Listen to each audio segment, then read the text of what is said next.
ہر چیز ہر وقت آقا علیہ الصلوۃ والسلام کے سامنے موجود ہے، صرف آقا علیہ الصلوۃ والسلام کو توجہ کرنے کی ضرورت ہے۔ جیسے ہی آقا علیہ الصلوۃ والسلام توجہ فرماتے ہیں تمام حجابات اٹھ جاتے ہیں، تمام پردے ہٹ جاتے ہیں اور کائنات کی ہر شے نکھر کر آقا علیہ الصلوۃ والسلام کے سامنے موجود ہوتی ہے، کیونکہ آقا علیہ الصلوۃ والسلام کا نور مقدس اللہ رب العزت کی اول تخلیق ہے، اور ساری کائنات آقا علیہ الصلوۃ والسلام کا ایک نور کا جو پرتاؤ ہے، اس کا عکس ہے۔ جس طرح سے آپ علیہ الصلوۃ والسلام نے فرمایا یہ جنت، یہ جہنم، یہ چاند، یہ تارے، یہ زمین، یہ آسمان سب میرے نور سے تخلیق ہوئے۔ تو اب سوال یہ پیدا ہوتا ہے کہ آقا علیہ الصلوۃ والسلام کے نور کی کیفیت کیا ہے؟ تو یہ حدیث نور ہے، حضرت جابر رضی اللہ تعالی عنہ نے عرض کی یا رسول اللہ صلی اللہ تعالی علیہ وسلم، اللہ رب العزت نے سب سے پہلے کس چیز کو تخلیق فرمایا؟ تو رسول اللہ صلی اللہ تعالی علیہ وآلہ وسلم نے ارشاد فرمایا یا جابر قد خلق اللہ تعالی نور نبی کا قبل نشاء نور نبی کا من نورہ،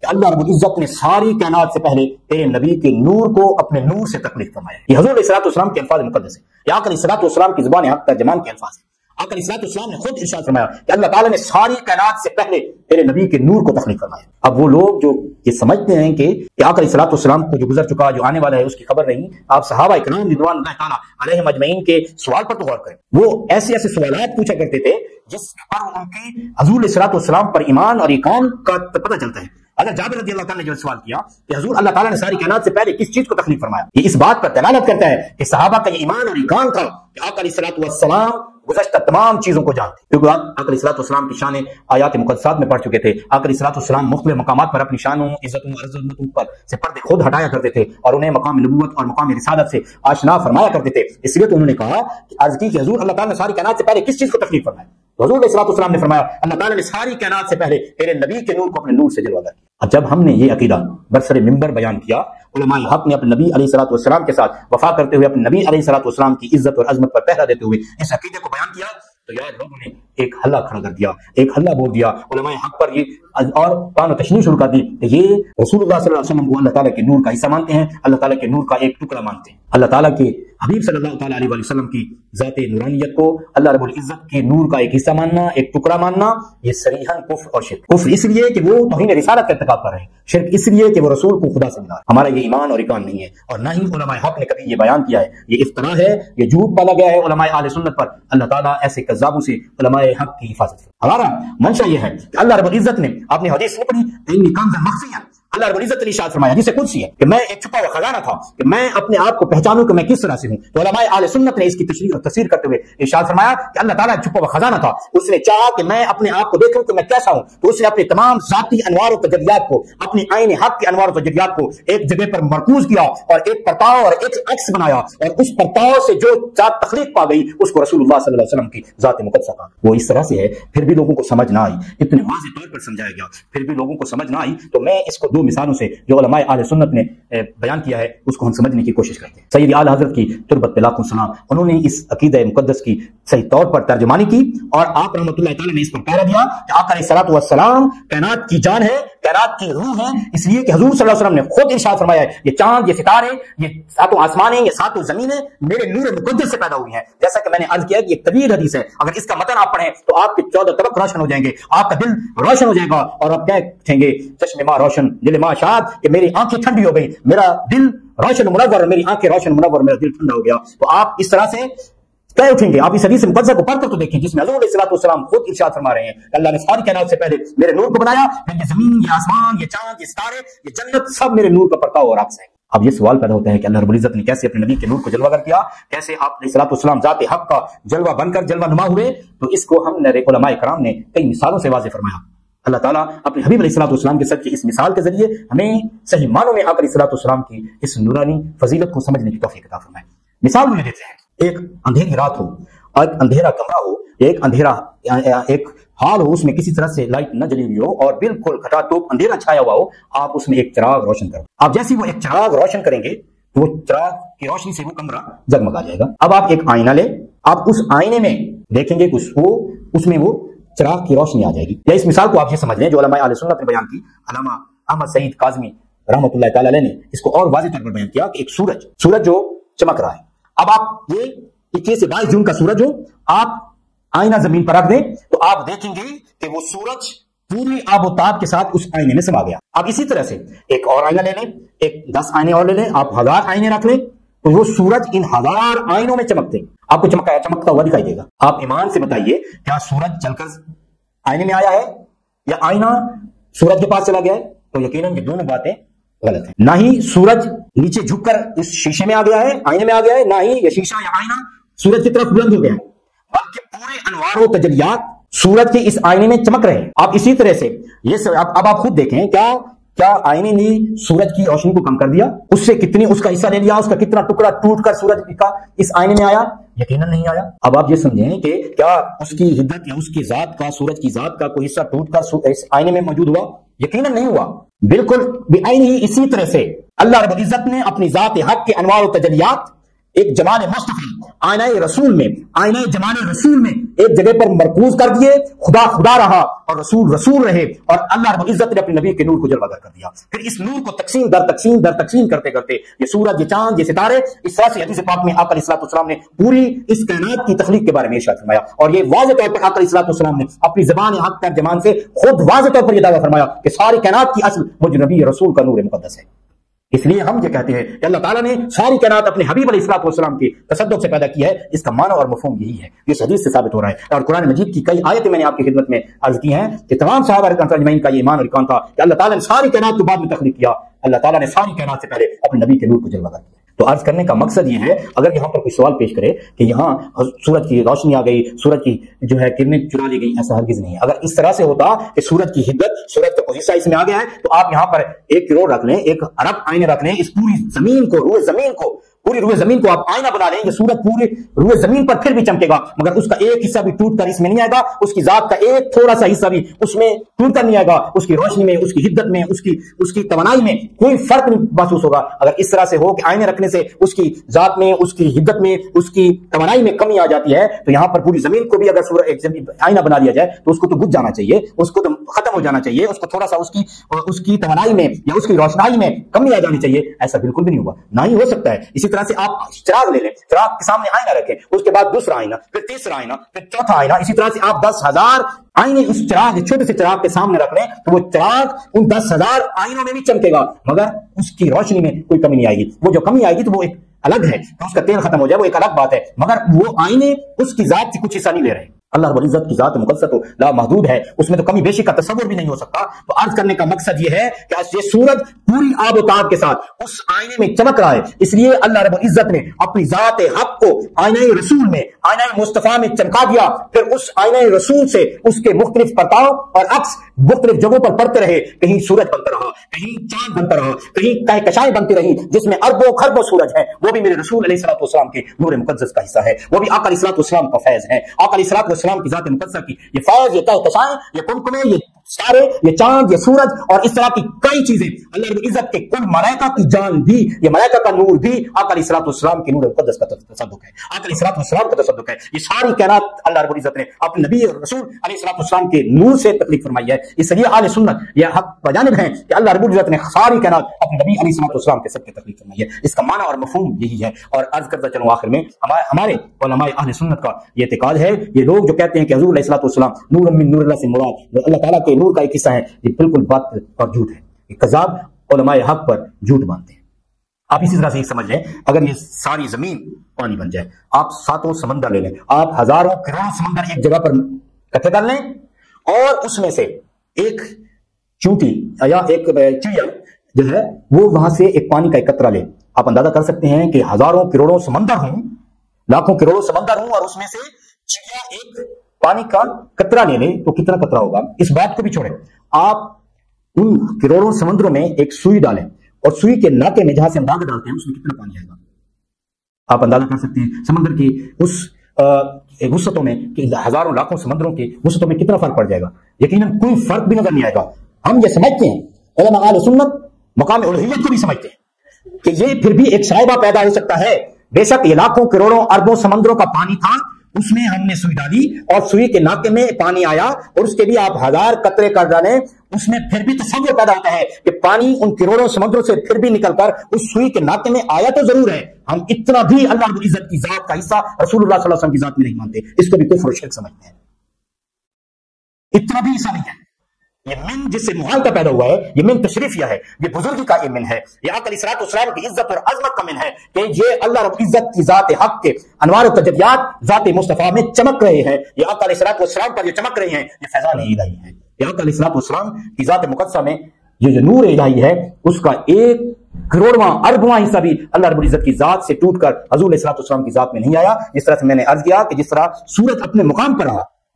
اور وہ پورا سورج یہاں پھر لاکھوں کروڑوں آئینے میں چمکا،